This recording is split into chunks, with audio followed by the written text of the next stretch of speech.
Hello, in front of me I've got DDpai Mini free dashcam.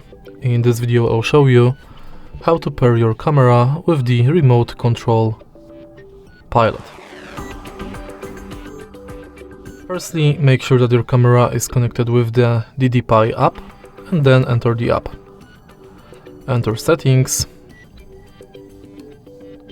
scroll down and go to remote control pairing. Tap pair and then press this button continuously for 3 to 5 times. But firstly, let's take off this plastic. Tap pair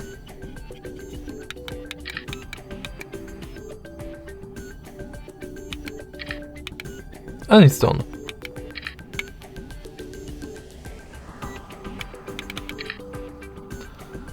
Now we can go back and check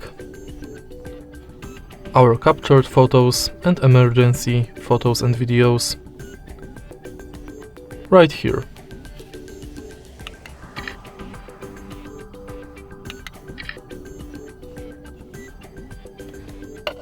If you find this video helpful, please leave a like, comment and subscribe.